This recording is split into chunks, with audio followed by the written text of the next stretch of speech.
Hello everyone, I am here with Chelsea Pinner. She's the love mentor. Hi Chelsea, how are you today? Hello, I'm great, thank you. How are you? I'm amazing to talk to you. I had a question, Chelsea. What is love means? What love means is a really deep question because love is something that we all want in our lives, and it's something we all strive for, and it's what we all desire to feel. So love at its deepest meaning means all-encompassing. It means non-separation. So it means you do not have hate for another person. It means, like, if we're in a relationship, for example, that I love every part of you and I accept every part of you as my partner or my friend. It means not having any judgment. It means dissolving the ego, and it requires inner work. It requires self-love. It requires a necessary type of non-narcissistic love, meaning I don't judge you for being different than me. I love you because you are different than me. So it's all accepting, all encompassing. Thank you for the answer, Chelsea. In one video you put in Instagram, you talk about the 5 languages of the love. Can you explain the 5 languages for the channel? Of course, I'd love to. It's one of my favorite topics. So the 5 love languages is essential in any relationship because we all speak different love languages. It's similar to I speak English, you speak Spanish. If you were speaking Spanish to me and you didn't know English and I didn't know Spanish, we wouldn't understand each other because it's a different language.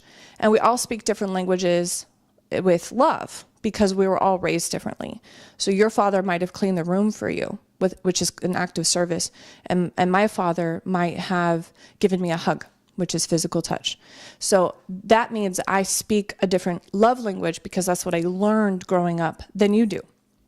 So we have to speak each other's love language so that each other feel loved. So the 5 love languages are quality time, physical touch, words of affirmation, acts of service, and gifts. Would you like me to go over what each love language is? Of course. Can you explain each point? Okay. So words of affirmation means it's encouraging words to your partner, compliments, making them feel good. So it could be something as simple as, "You're so beautiful." And if words of affirmation is someone's love language, it's important sometimes to extend beyond just a basic compliment and say, "You're so beautiful because your skin is glowing, your eyes move me." You know, it's something a little more beyond just a simple compliment. Now, if your partner's love language is words of affirmation, you want to make it somewhat of a daily practice to give them at least one word of affirmation to make them feel loved.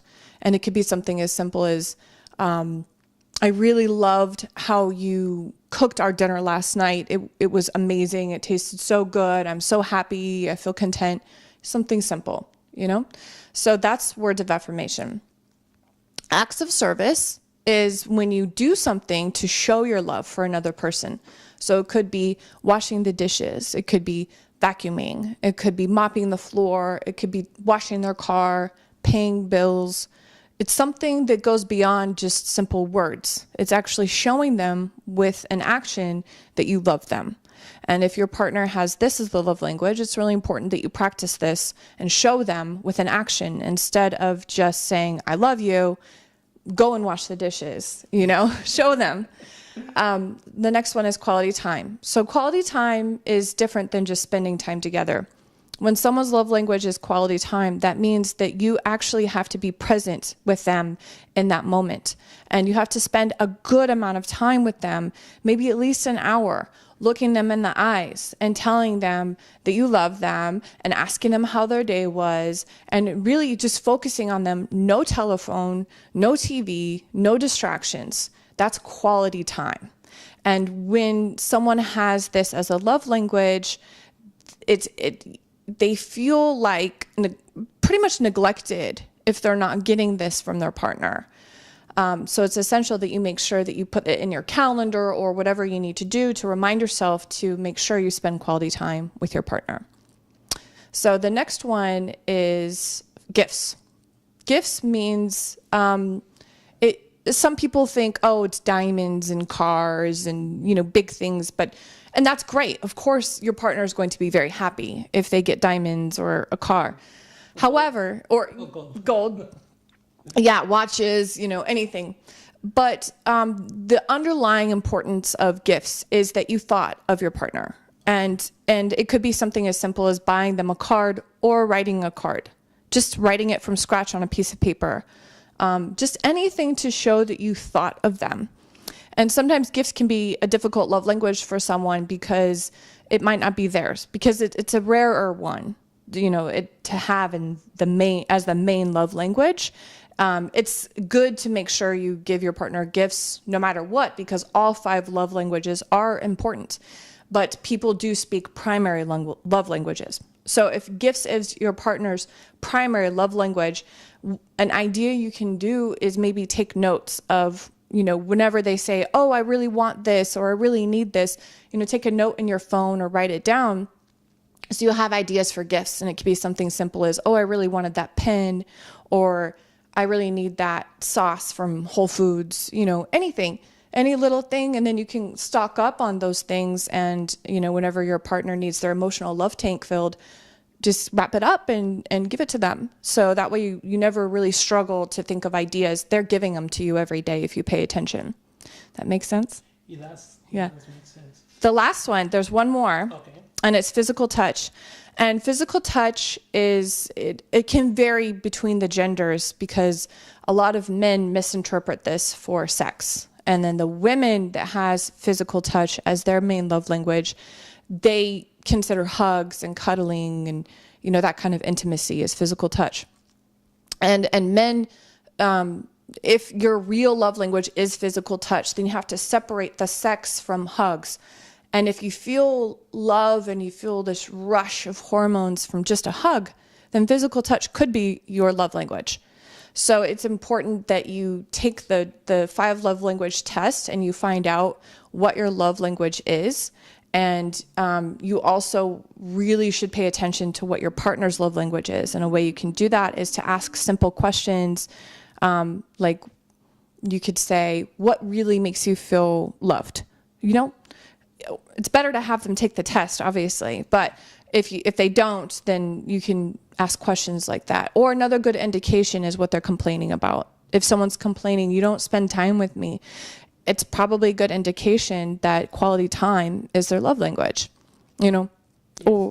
And I had a question. You talk about five answers, but what about the communication? So communication about the 5 love languages? Yes, the communication, how important is in a relationship?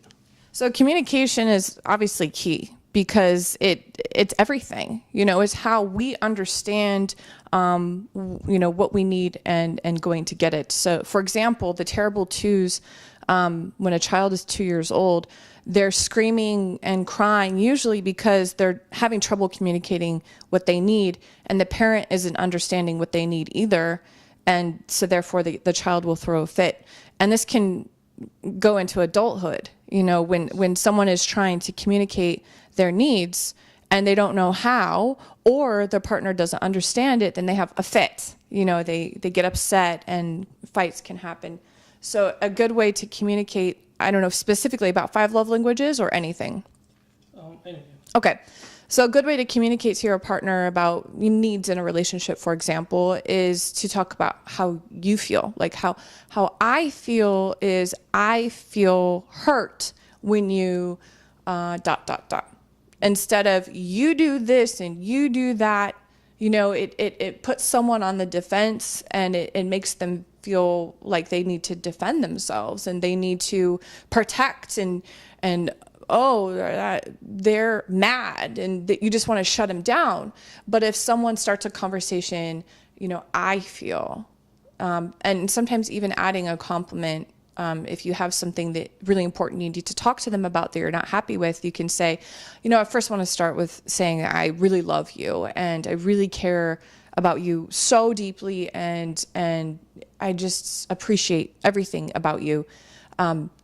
I feel hurt when, and so that's a good way to communicate if you're unhappy about something. But communication in general, obviously, is super important because it can cause fights, and 5 love languages is a way of communicating.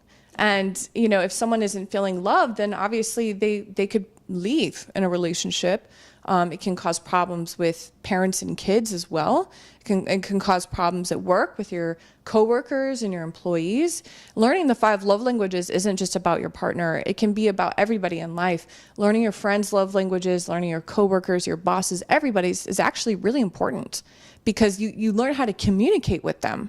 You learn how they will feel good in your presence, you know, how they will feel heard. You know, everyone wants to feel heard. We all want to feel like we're seen.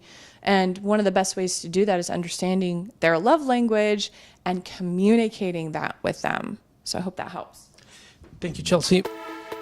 Hello, it's Chelsea Penner. I hope you enjoyed watching this video. We enjoyed making it for you. I'm the Love Mentor. I've been a dating coach for over 7 years, as well as a love mentor. You can find me on lovementorchelsea.com. My Instagram is It's the Love Mentor. And on Facebook, it's the same. It's the Love Mentor.